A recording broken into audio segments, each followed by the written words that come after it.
Okay, so abracadabra, yes, it's an actual spell. So the word's quite a common magic word, both on television, films, that sort of thing. As far as I'm aware, it has no real meaning. It could be possibly used as a magical vibrational evocation word with some sort of esoteric value, but I'm not entirely sure what its origins would be or what you would use it for. Now, there's quite a famous spell called the Abracadabra Spell. There are some very old mentions of the word abracadabra, but how a basic abracadabra spell works is it's a kind of banishing spell. So what you would do is, if you see abracadabra, you would write down the name of a person, and then every day you would rewrite the name underneath with the last letter missing. So as it would go down, if you did the first one on a Monday, Tuesday, Wednesday, Thursday, so on and so forth, you're writing the name again underneath, but you're writing it with one less letter than the day before. So what happens is the energy of that person, you're focusing on depleting it, banishing it. So the way that would work with an actual name of a person would be, for example, Matthew Hopkins. Matthew Hopkins was the Witchfinder General. I didn't want to pick an actual living person because this isn't a real spell and we don't want to offend anyone out there. So if your name does happen to be Matthew Hopkins, it's got nothing to do with you. It's literally just Matthew Hopkins, Witchfinder General. You can look that term up. He wasn't a very nice person. He used to burn witches, basically. So what you would do is you would write that name. You could write it in reverse, or you can write it the right way round. But it makes like a kind of triangle. So if you see the two together, you've got abracadabra, and then it goes down, missing letters off every day, or a letter off every day, and then the same with the person. Now, if I was going to do this spell, I probably wouldn't do it like that.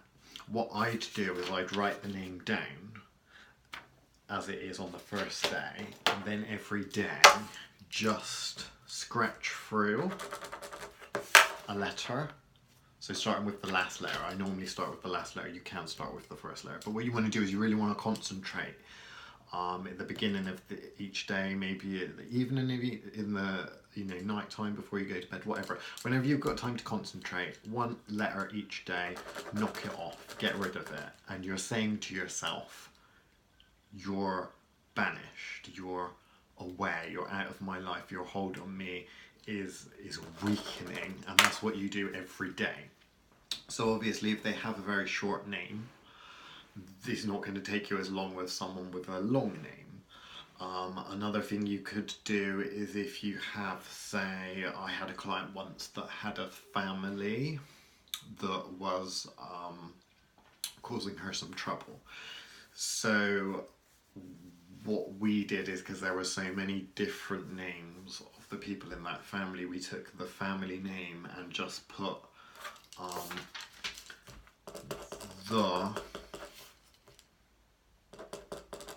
and then the family name.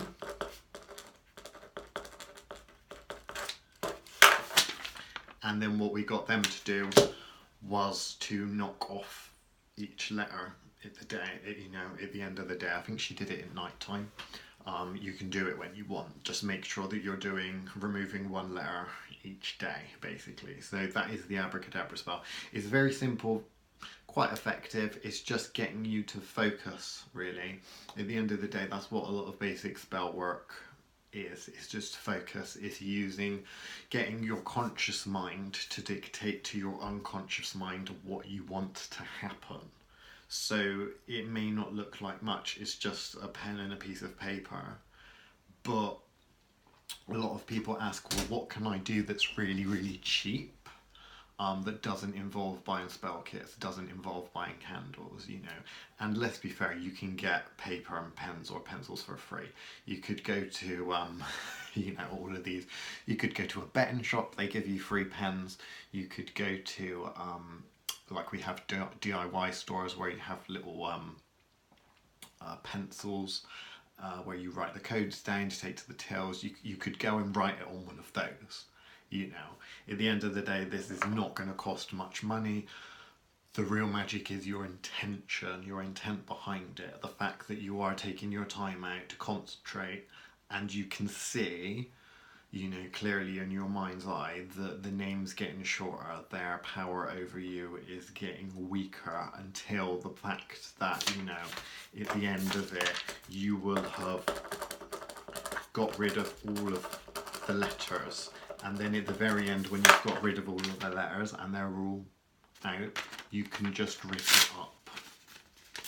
And then what I'd suggest you do is go and find a bin that isn't in your house. So don't throw it away in your house. Walk to the park or something. Go and put it in a dog litter bin or a normal bin or the neighbour's bin. If you put something in your bin, it's going to be staying there. You want rid of this as quickly as possible. Not that anything bad's necessarily going to happen, but for the final part of the spell, it is literally you're letting go, and then you're not going to worry about it anymore. You've been building your energy with this piece of paper, you know, really feeling like, I don't like this person, they're going.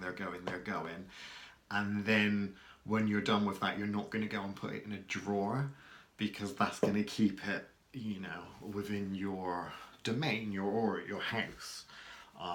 At the end of the day, so you just want it gone. So that is a very, very simple abracadabra spell. I will leave the blog post, because we do have a blog post about it, in the description below.